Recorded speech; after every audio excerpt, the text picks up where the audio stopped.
When I was 15 years old, my parents decided to go visit my uncle. I didn't want to go. I wanted to stay home and hang out with my best friend Alex, since we lived in a quiet neighborhood and there was little crime happening there. My parents allowed me to stay home and have Alex over. My mom left a note on the fridge with all emergency numbers, and my dad told me to call him if anything happens. I assured them that everything's going to be fine. Me and Alex were just going to play video games and have some pizza later. I called Alex, and he came to my house 15 minutes later. We played UFC on my PS4 for 2 hours, and then had some pizza. After our meal, we just sat in the living room talking about random stuff. Eventually, we started talking about girls. Alex mentioned a website where you could talk to random people called Omegle. He also said that he talked to some girls on there, so we decided to go on Omegle and try our luck. For the first 30 minutes, we didn't get matched with any girls, and we were starting to get bored. And just when I was moving my mouse to close out of the webpage, 2 girls showed up on our screen. They were about our age, maybe a little older. We started talking to them, but they were just typing. We could see that they were trying to talk, but we couldn't hear them. We told them to turn on their microphone, but the girl said that they don't have a microphone. We continued talking to them. We said that we were home alone, and so were they. They said that they lived in the same city as us, and the same area as Alex and I, but we've never seen these girls before.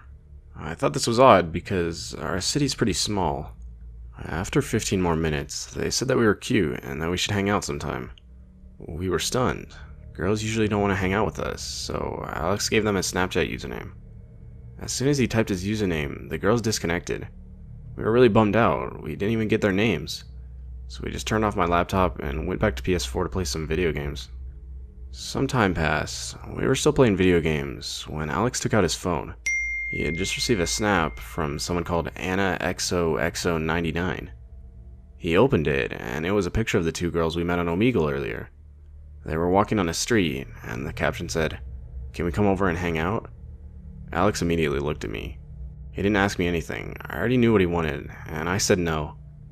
He wasn't happy about this, but he understood at the same time. Alex texted them saying that he can't come over, and that they should hang out some other time. A couple of minutes later, the girls responded, "Can we meet at the park then?" So Alex asked me if I wanted to go to the park with them.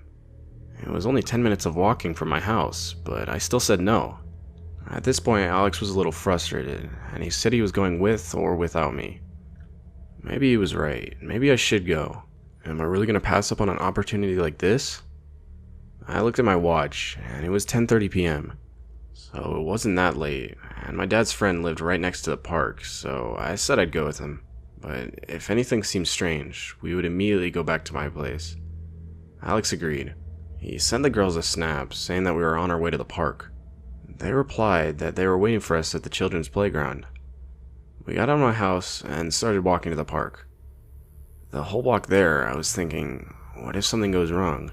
We don't even know those girls, and what if someone else was at the park with them? I didn't want to say anything, because Alex probably would just say I'm paranoid, so I kept my thoughts to myself. After 10 minutes of walking, we got to the park. The children's playground was a little deep into the park, so I asked Alex to ask them to come to the main entrance of the park because we were already there. Alex just said, "Dude, come on," and texted them that we were at the park. After a minute or so that we arrived at the playground, there was no one there. I asked Alex if they responded to our last snap, and he said no, they just opened it. We waited there for a couple of minutes, but there was no sign of the girls. We were all alone in that park. I told Alex that they were probably just messing with us, and that we should just go home, but Alex wanted to stay a couple of minutes more. A minute passed, and that's when we heard someone walking behind us. We turned around, and there was a guy dressed in black, standing behind a tree looking at us. He had a creepy smile on his face. I said to Alex that we should go home, and that this wasn't a good idea. Alex agreed, and we started walking back home. The whole time, I was looking over my shoulder, trying to see if the man was following us. And he was. I told Alex, and we instantly started running. Just when we got to the park's entrance, the guy grabbed my hand and started screaming in some insane way. I was screaming and kicking, trying to get him to let go of my hand. I was calling Alex to help me, but he ran away. The guy started pulling me back into the park. I was screaming as loud as I could, and that's when I saw blue and red lights. The guy must have seen them too, because he immediately let go of my hand and ran deeper into the park. I started running back to the direction of my house when a police officer stopped me. I explained everything to him, and he called my parents. The police officer took me to the police station to wait for my parents to pick me up. My parents came after about an hour, and the police officer told them what happened, and so did I. My dad asked if they caught the guy, and they said they were still looking for him. When we got home, my parents were glad nothing serious happened, but they still were mad at me because I left the house to meet some girls I was talking to online. They told me to go to sleep and that everything will be alright. The next day, Alex came to my house. He was with his dad, and he apologized for running away last night. He also said that when he got home, he opened his Snapchat, and there was no sign of Anna XOXO99. It was like she never existed.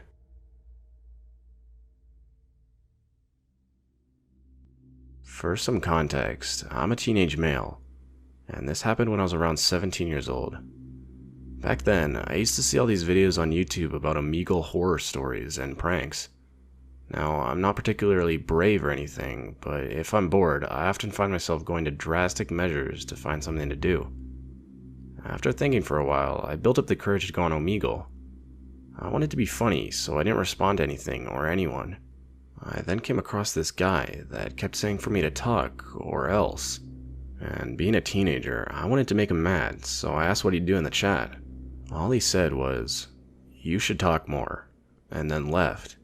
I feel pretty proud of myself for being a jerk, but slightly disturbed, so I turned Omegle off to work on some homework due the next day. After a few minutes of doing homework, I heard my dogs barking, and they wouldn't stop even when I told them to. I figured maybe somebody made a loud noise, or even had a dog whistle. After calming down my dogs and getting back to my homework, I heard the noise this time. Somebody had knocked at my back door. My back door is gated with a 4-foot fence and a lock. The only way somebody could get in is if they had a key or jumped it. After looking outside for about 10 minutes, I called my dad and told him everything. He told me that when he gets home, he'll look around. I accepted that because he's a doctor and he's got a lot of work to do. Half an hour passes, my dogs are outside, and that's when I hear a thump outside my door. I looked around, and there was a rock with a note stuck to it. After that, I heard my dogs barking at our driveway. The note read, "I know where you live. I've never been this scared in my life. I just feel lucky to have 3 dogs in my house at all times."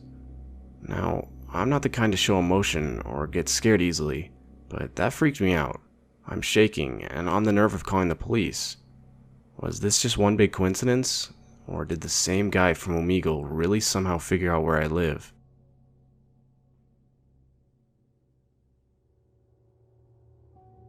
When my friends and I were 15 years old, we went on Omegle a lot. I'm sure most of you already know what Omegle is, but if not, it's a chat website that pairs you with a random person for a one-on-one conversation. You can disconnect